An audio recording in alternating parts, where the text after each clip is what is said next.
Today is the day. We finally got Dragonlord into our store.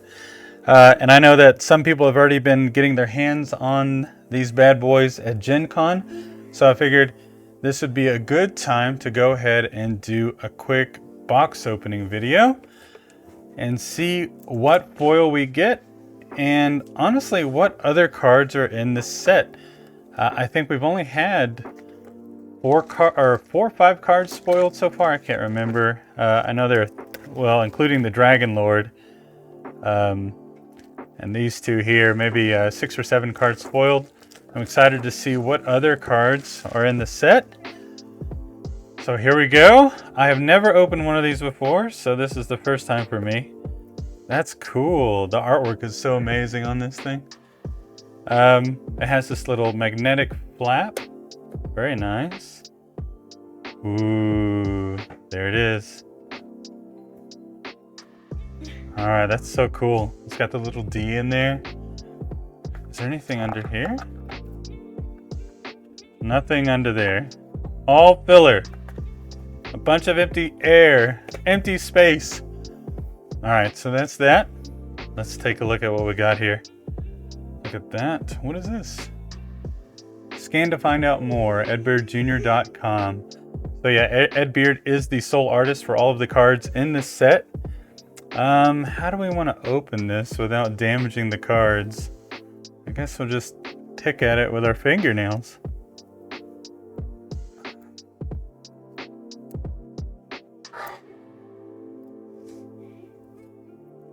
Very carefully. There we go. Okay. So the first card we have on display here is the Dragonlord himself. Tap, player draw a site before setup. Set aside a unique dragon. Once on your turn, if you meet its threshold, you may pay 3 to gain its abilities this turn. Now it's important to note that the Dragonlord never gains the power of the dragon that it's copying. It only copies its abilities, and you have to meet its threshold. So that means you have to have sites already out in play, providing the necessary affinity in order to copy a particular dragon's abilities. So let's keep that in mind as we go through these cards. The first card here is the Dragonlord's Lair. We have seen this one. Dragons cast to this site require no threshold and cost 1 less to cast. That's really cool. I mean, this art is absolutely stunning. Ed Beard is a ridiculously talented artist. I would love to get a painting of this artwork, but I believe that's already been purchased, and it was very expensive if I remember correctly. Let's look at our next card here. Okay, so this is Caelestis. Caelestis has been spoiled already. Some of you may have already seen this card. It is a 7-mana dragon. It does require 1 of each threshold. It has 5 power, airborne and void walk. Tap, the next dragon you cast to this location costs 0 this turn.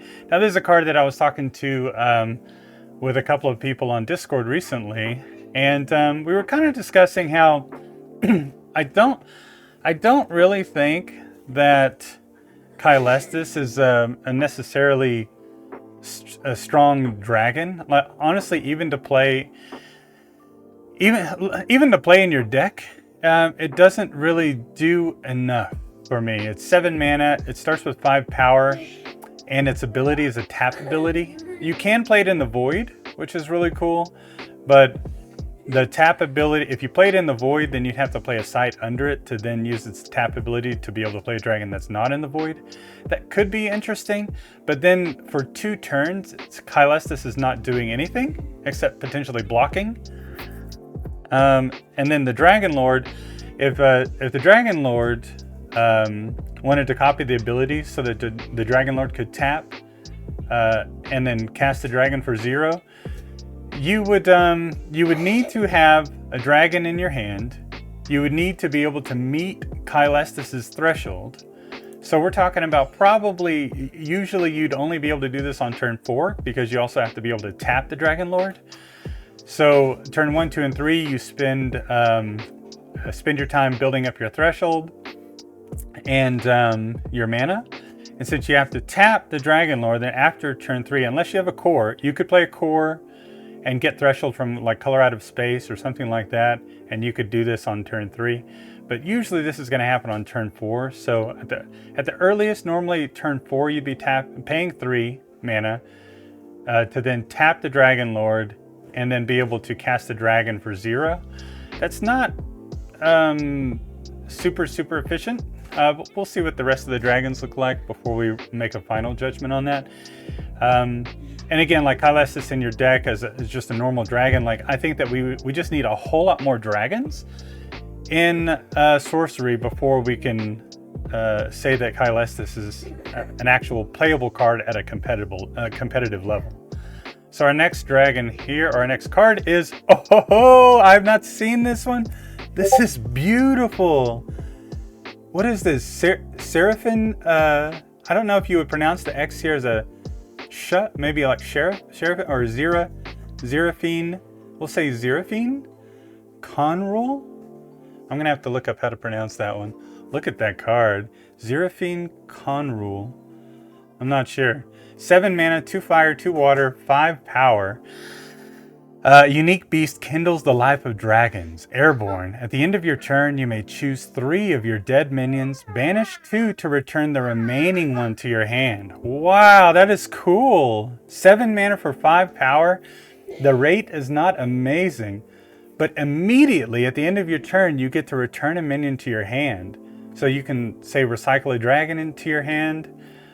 That is pretty interesting. I kind of wish it would do its effect when it comes into play. That way, if you had something out like Caelestis, then you could like return a dragon, then tap Caelestis to then put the dragon out for free. That would be amazing. But it does say at the end of your turn, so you are going to have to wait before you can cast that minion that you put in your hand. But still, a pretty interesting card. I definitely could see this seeing more play once we have maybe some more efficient ramp capabilities. Cores are really good at ramping, but they also take up slots in your deck. And they're really terrible to top deck late game. So I've been playing with less and less cores lately. But either way, I definitely can see some brewing, some deck brewing with this card in the mix. So really beautiful card, really cool. It looks like some sort of like phoenix or eagle dragon type. Really cool. All right, next card we have here. Oh, there's another one that I have not seen before. This is Draco Corvus. Draco Corvus, 7 mana, 2 air, 2 earth, 5 power again. So we have every dragon so far has been 7 mana for 5 power. Airborne, stealth, tap to teleport to target tapped minion to burrow it. Okay, so this is kind of like a tap kill. Now, obviously it won't work if you're playing against a water deck, unless they get their minions onto your sites. But I think it is really interesting because it has stealth. So it does come into play with stealth, but it will lose stealth immediately as soon as you tap to teleport and burrow a minion. Still, you do get an immediate kill. Not an immediate kill, but you get to kill first before it loses stealth. That's pretty interesting. It's just at 7 mana, if all you're doing is using it to remove a minion from the board, it's not very efficient. It's definitely a fun card. I just don't think this is something that's going to be playable at on a competitive level. I mean, same for this one too. I didn't mention. I don't really think, at least at this time, this is going to be playable on a competitive level yet either. 5 power for 7 mana just isn't enough when you have other minions at 5 power for 5 mana, and the abilities just aren't amazing just yet. Now, this one having stealth, like I said, is really cool. Yeah, it might just take some deck brewing. It might take something in Gothic to come out to make some of these more high-costed dragons to be more playable. And I say dragons, these are very interesting for dragons. Like this, again, it's got sort of a bird-like feature on its face. It's more like almost like a scavenger. It really does look like a buzzard or something like that. But really, really cool. Very cool artwork. Draco Corvus. Man, these are going to look so amazing in foil. Apparently there is one foil in each set randomly, a random foil, so I can't wait to see which one I get here. Next card, Moonsong Talagelum? Let's say Talagelum. Moonsong Talagelum. Oh, here we have a 3 mana, 3 power minion. Oh, so already this is much more playable than the other cards that we've revealed so far. This is definitely a decent rate. 1 air, 2 earth, a unique dragon raised by wolves. I think, did we miss the type line, the flavor line here? The type line, a unique dragon returns souls to the cycle. That's cool too. We need to read those type lines.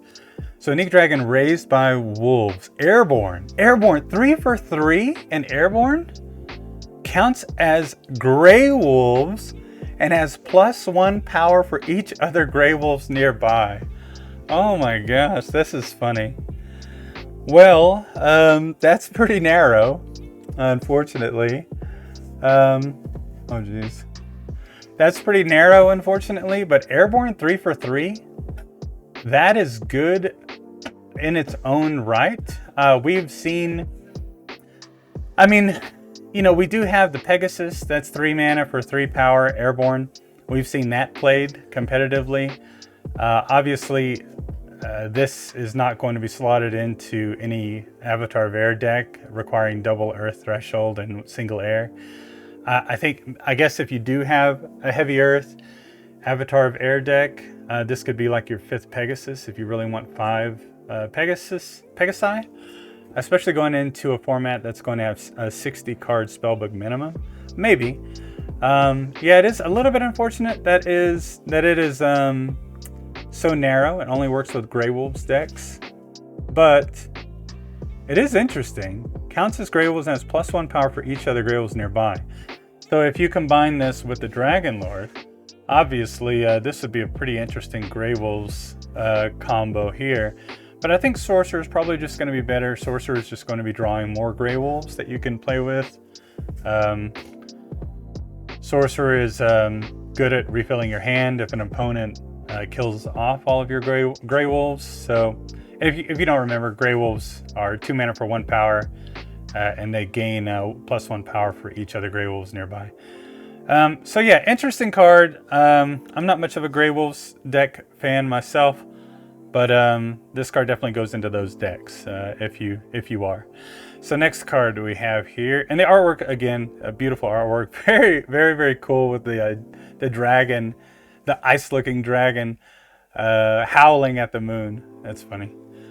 All right, the next card we have here is one that has already been spoiled. This is I don't know how to pronounce this either. Talamh Dreig. Talamh Dreig, maybe. Not sure. 7 mana, 6 power. That's a little bit of a better rate than those other big dragons. 3 earth threshold. The realm's strength lies in this unique dragon. Can't be moved by force. Has +1 power for each adjacent site. So this is a really cool one because if you use your avatar to tap and to pay 3 mana, to pay 3 mana and copy this dragon's ability, then all of a sudden it gets +1 power for each adjacent site. That's a maximum of +5 power, so you can turn your Dragonlord into a 6 power minion for 3 mana, or 6 power unit for 3 mana. That can be pretty good. I'd be interested to see what people do with this. I think this is a possible playable card at a competitive level. It just depends on the deck building. The Talamh Dreig itself is really cool. 7 mana. I mean, it's not great. Like if you think about, compare it to Great Old One. A Great Old One is 8 mana for 16 power. Obviously, this is at most 7 mana for 11 power. It does come out a turn earlier, and it is an earth and not water, so there's that. Yeah, I don't know. I think that it all depends on how the meta develops going forward, but this could be pretty interesting, especially in an Earth Air deck with Grapple Shot. And then, like I said, with Dragonlord being able to copy Talamh Dreig to make him into a 6 power minion is pretty bonkers. A 6 power unit, 6 power avatar Avatar of Earth is already a force to be reckoned with. One of the only defenses against Avatar of Earth is simply not playing Earth sites, because it requires Earth sites to get pumped. Here, it doesn't matter what the threshold of the sites are. The Dragonlord can just become beefy. I mean, even if you don't have the maximum number of sites, even if you have only 4 adjacent sites and you're turning your Dragonlord into a 5-power unit, that's pretty good. I'd be scared of this, I think, especially in some sort of combo deck. This could easily, like, you could just fill the deck full of removal and combo and just pump the Dragonlord up for a one-shot. I think this would just be a one-shot deck, right? With Grapple Shot and Grim, or you know, Counter Strike, not Counter Strike, the Double Strike card. I can't even remember the name of it now. Yeah, this could be interesting. All right, moving on to the next dragon here, or the next card is Shrine of the Dragonlord. I think I've seen this artwork, but I don't think the card has been spoiled yet. A unique monument springs primordial powers. This is only 2 mana. Genesis, teleport all dragons here. This site provides an additional 1 and 4, all 1 of each threshold. Wow. So for 2 mana, you get this thing, and it turns the site into an additional. Wow, that is really good. I think just ignore the first ability, Genesis, teleport all dragons here. It's not amazing because there aren't that many dragons in sorcery right now. Let's get this into focus here. The first ability is not going to be very relevant at the moment. It could come into play. It could do something. But the second ability is pretty good. For 2 mana, this is basically like, this is a super core, right? This is a super core for only 2 mana. Wow. You know, there's a lot of discussion about how limited Dragonlord is, and how the cards are probably not going to be super competitive or playable. This one just debunked that idea, because this definitely is playable. This is quite crazy. This is a super core. This is crazy. This is kind of like the 4 waters of cores.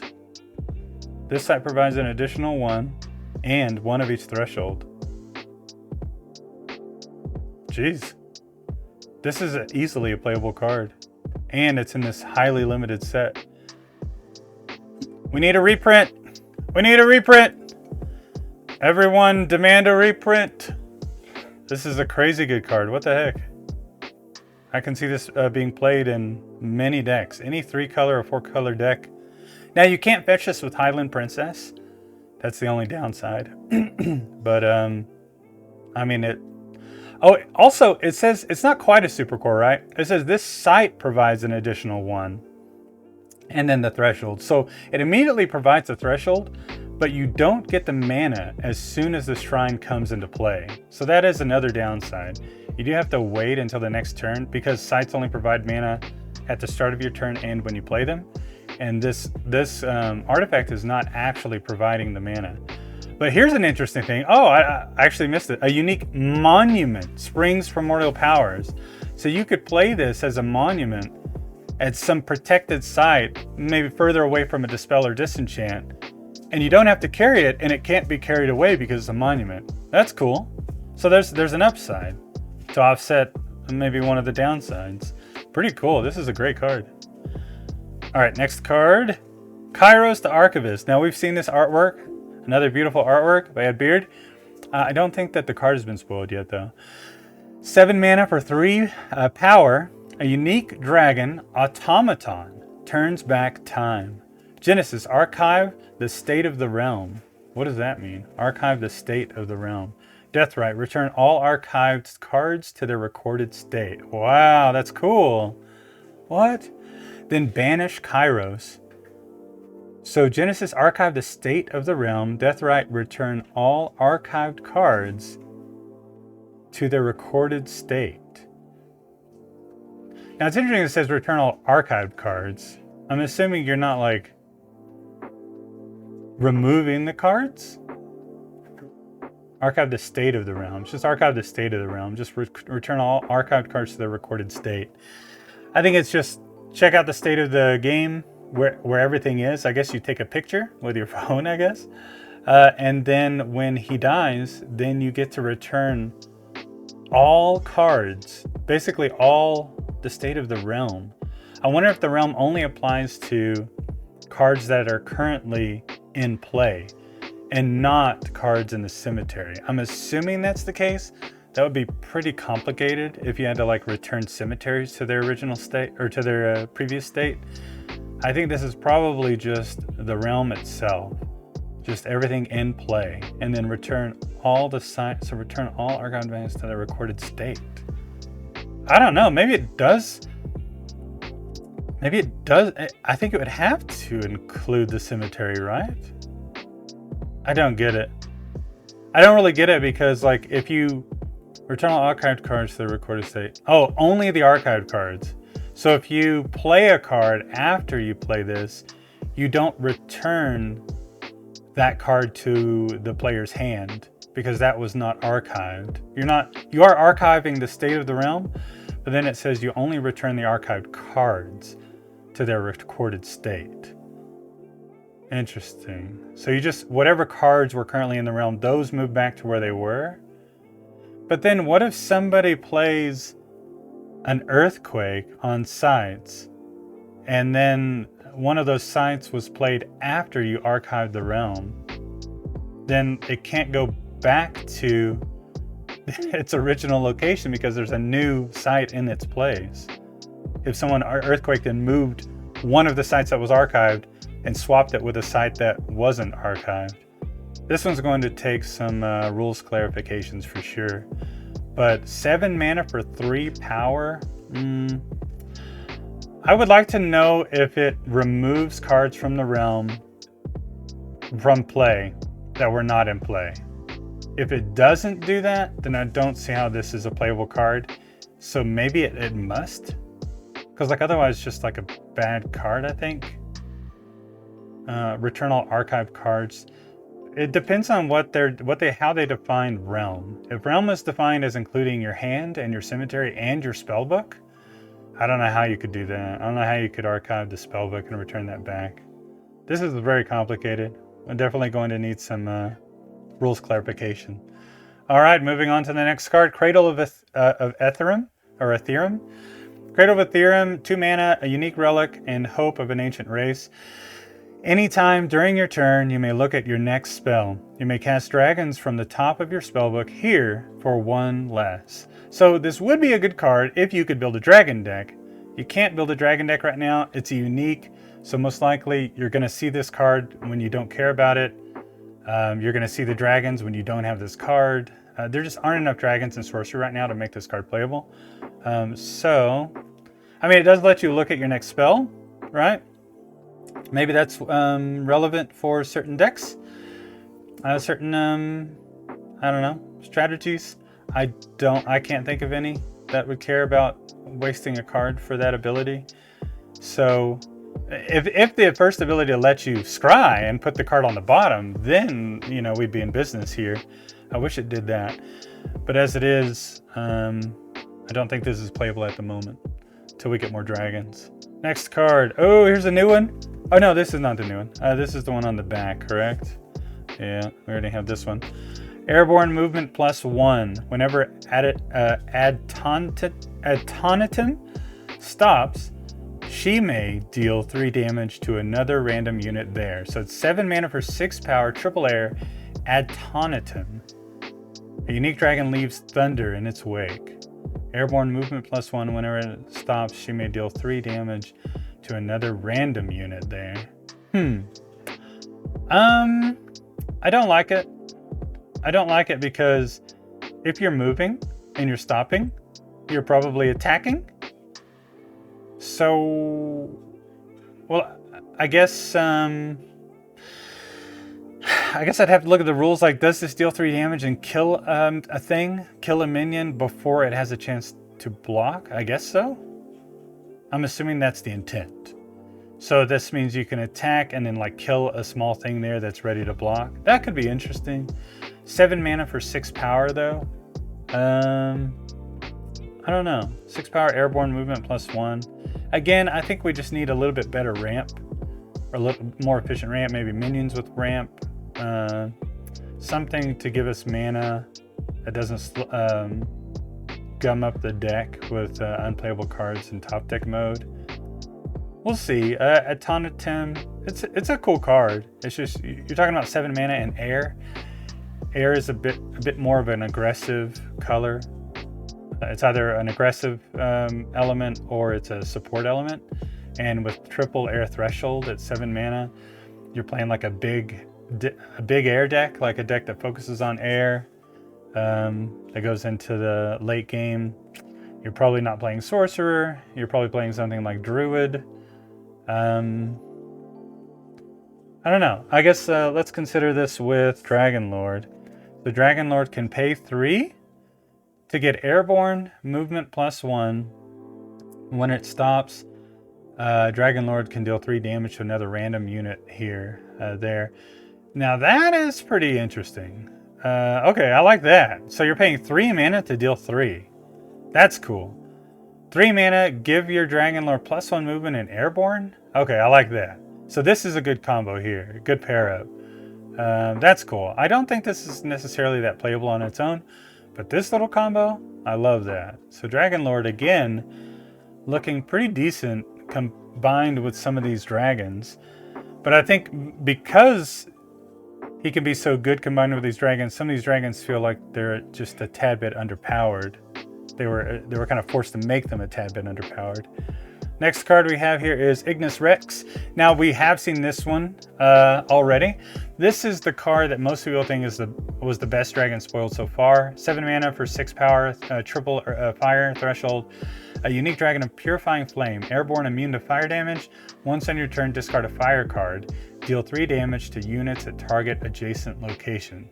So I think it's interesting to note that you can discard a site, a fire site, to deal 3 damage. So if you're copying Ignis Rex with the Dragonlord, you pay 3, you can tap, draw a site, and then you can discard that site to deal 3 damage to all units at target adjacent location. So that's...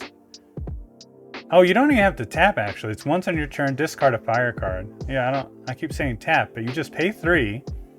Then you could move. Then you could discard a site and deal 3 damage to all units at an adjacent location. That is pretty cool. Gives them airborne. I think before we saw Adtonitum, that maybe Ignis Rex was the most playable, and especially combined with Dragonlord. But I think Adtonitum now, I think I like this much better. I think. Because it gives airborne movement +1. You don't have to discard a site or a spell. You just move, stop, deal 3 damage to another random unit there. I think I like Adtonitum paired with Dragonlord more than Ignis Rex. Now, you do have to meet the threshold to copy though. That's the only issue.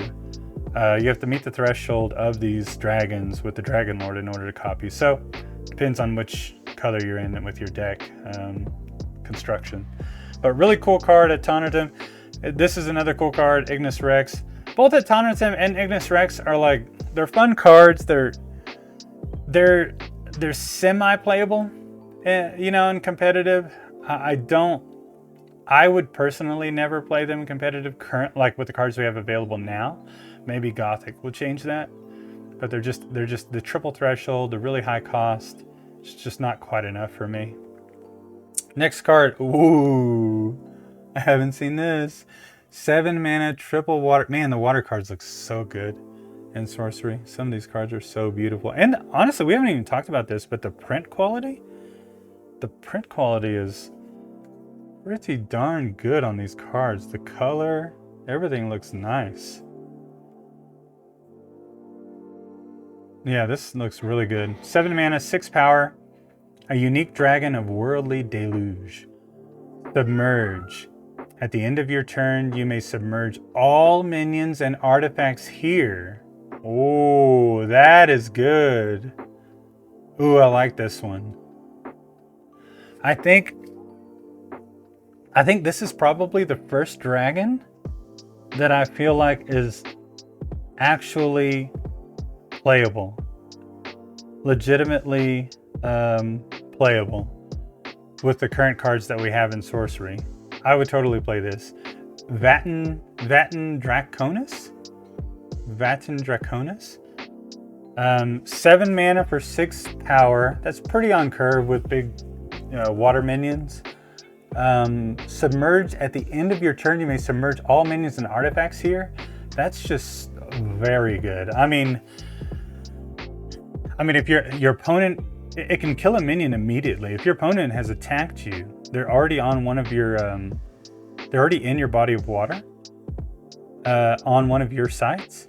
You can just play Vatn Draconis underneath the minion, pass turn, and it drowns.